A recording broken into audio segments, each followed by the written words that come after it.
How's it going, everyone? It is Prashan here, and we have a new season of Marvel Snap upon us.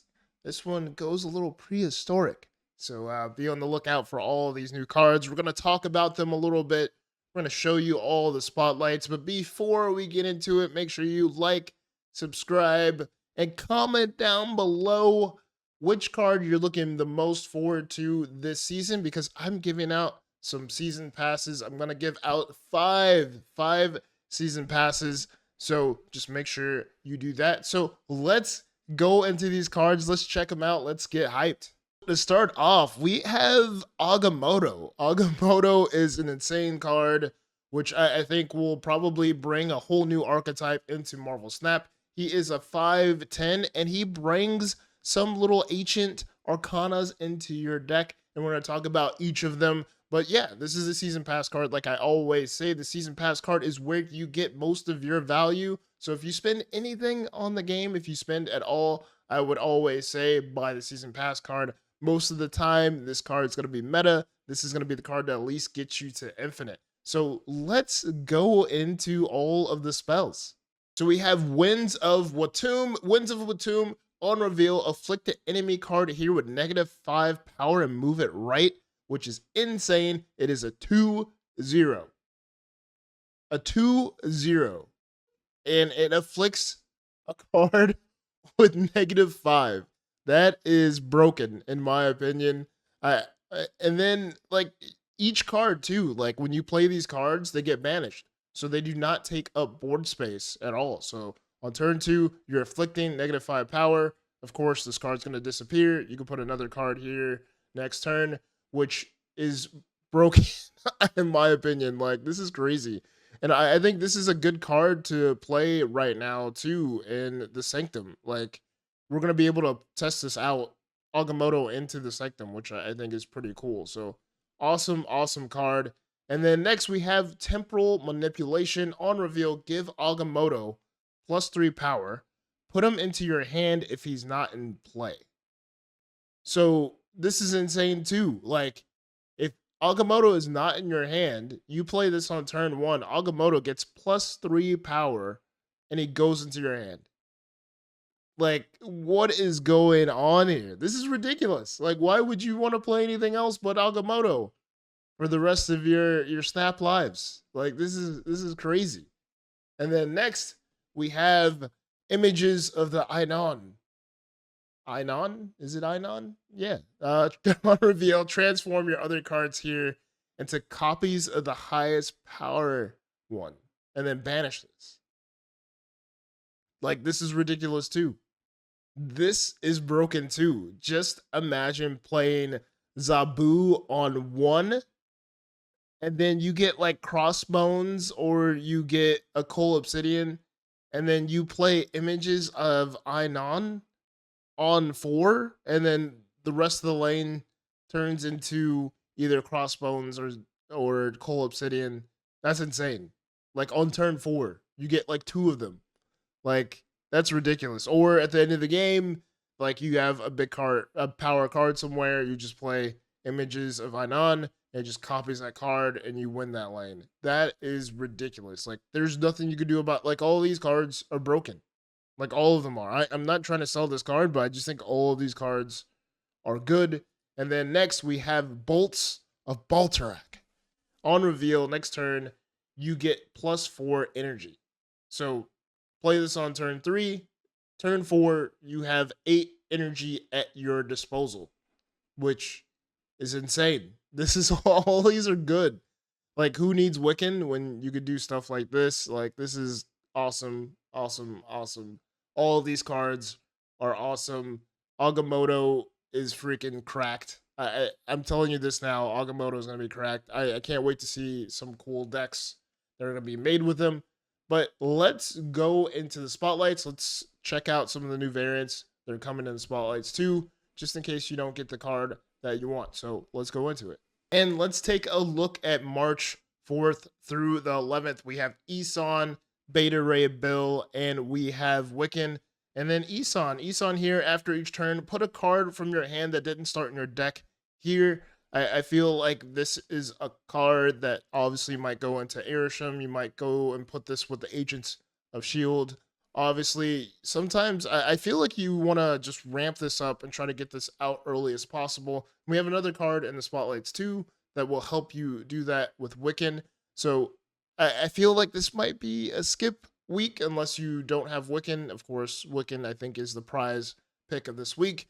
But Isan is just a card I feel like if you need something big on the final turn, like maybe he could give you that surprise win. You just put him down, he grabs another card. Your opponent thinks, oh, you just have a 10 cost, but nope. He brings out something else and then you just win. But like, what if like you have like a destroyer or something you pulled with like, I don't know, you pulled a destroyer or something, and then he pulls the destroyer from the Airsham deck, and then just obliterates the board. I guess that's like worst case scenario, or like a misery or something. I think that's worst case scenario. But overall, I think he's a skip. And then we have Beta Ray Bill here. Of course, Beta Ray Bill is a 4/6, and on reveal, you'll put Shuffle Stormbreaker into your deck.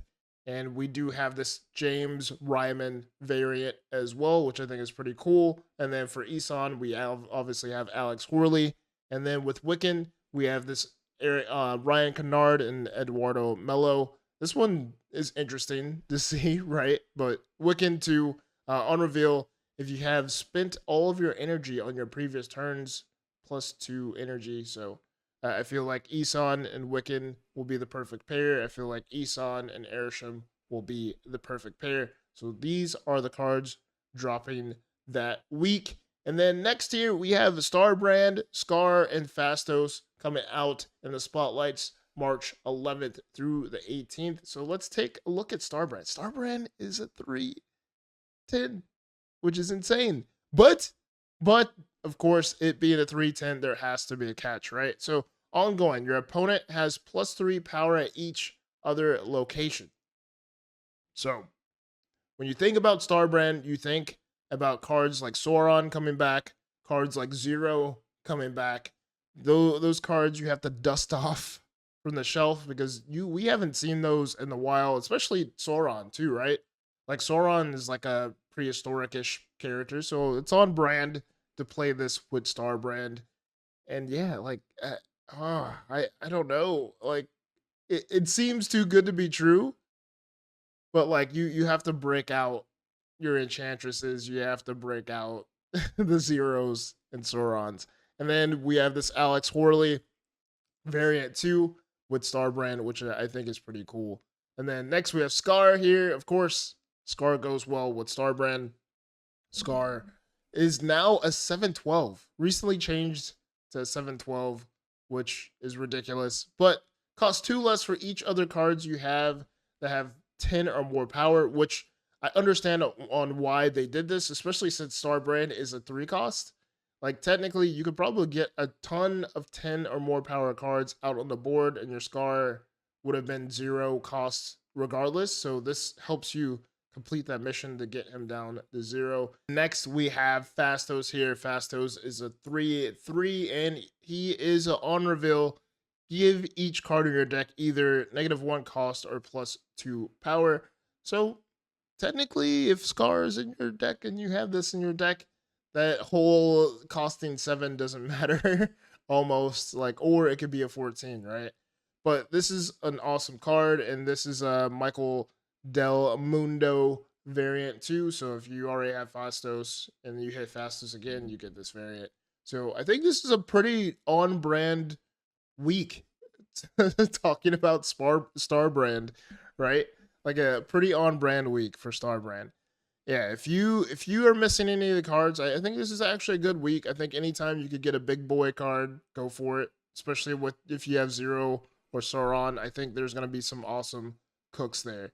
And then next, March 18th through March 25th, we have Firehair, Cassandra Nova, and Nico Manaru dropping in the spotlights. And Firehair is a 2/3, and when of your cards are destroyed, it uses that card's on reveal. I think there's going to be some crazy stuff going on. I feel like this might be a Phoenix Force card somehow. some way. I'm looking forward to seeing what Jeet does with this card, but I'm pretty sure this has to be, or some mill. This has to be mill, destroy Phoenix Force. This is where I'm putting this card. And then, of course, we have the Alex Horley variant. And next, we have Cassandra Nova here. Cassandra Nova is a 3-0, and she steals 1 power from each of your opponent's cards still in their deck, which I think is pretty good. I believe this is maybe the second time she's showed up in spotlights since she's been able to be purchased, or not purchased, as a reward in Deadpool's Diner, right? So if you don't have Cassandra Nova, I think this is a good week. And then Nico Manaru, I think, is one of the best 1-drops in the game, of course. So on reveal, after you play your next card, cast a spell, and then the spells change each turn. And then we have this John Lamb variant if you already have Nico, which I think is a pretty cool variant. So that is the spotlights for this week, or that week, or the week that is coming up, right? And then lastly, March 25th through April 1st, we have Conchu with Scorn and Corvus Glaive. This is a discard week all the way. Let's take a look at Conchu. Conchu is a 6/5, and when discarded, returns in its next phase, and then it has an on reveal when you play it, right? So on reveal, resurrect a card you discarded to another location with its power set to 5. And I'm totally glad that this is the last week of the season and it's not the first week of the season, because discarders will rejoice and this will probably be their favorite deck to play. So I'm glad this won't be meta until the end of the season. So you have Conchu full and you have Conchu waxing.